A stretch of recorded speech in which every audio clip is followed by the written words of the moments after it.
Hello, my name is Paul Dainty and I am a Senior Product Engineer in the Leica Captivate team here in Switzerland.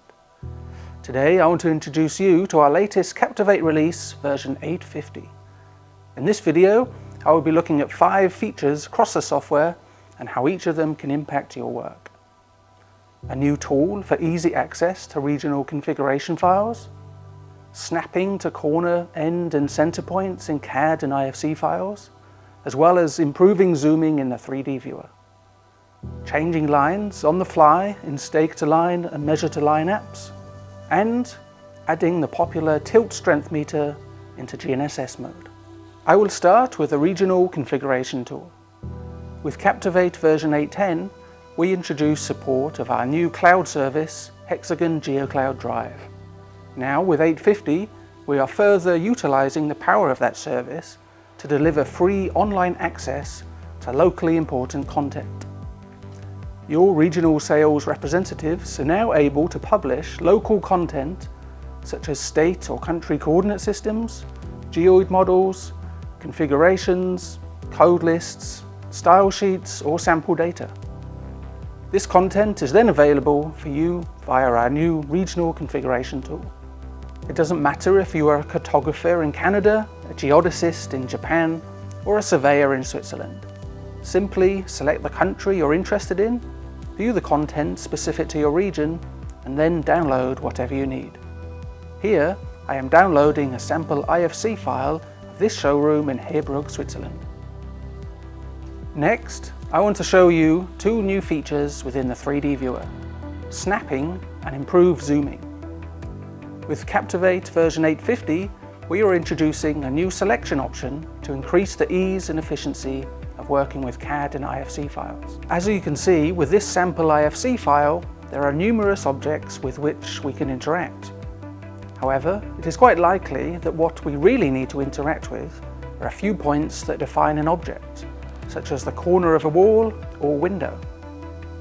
By activating the new snap to corner and snap to arc center functions, we can quickly and easily select some points from this file without having to import entire objects.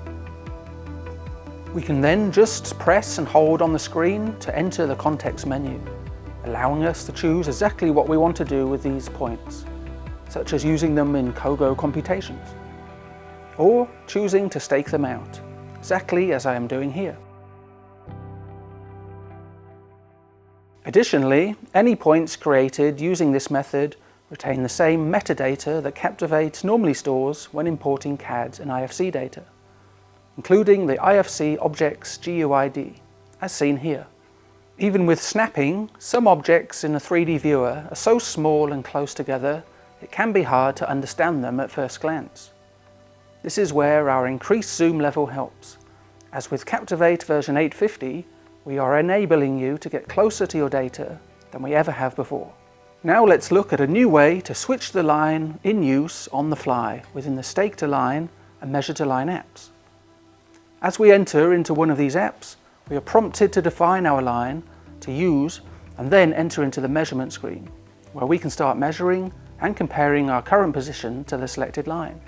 However, if we want to change the line that Captivate is using, we previously had to stop measuring and return to the line definition screen. With Captivate 8.50, we can now simply tap and hold on a different line and select to use that line instead. Then, the line in use is instantly changed without interruptions in our measurements procedure, allowing us to get more information in less time and complete our tasks more efficiently.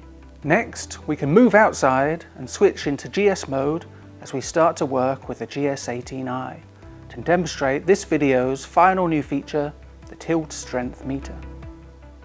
With Captivate 8.30, we brought transparency to the AP20's tilt initialization through a tilt strength indicator.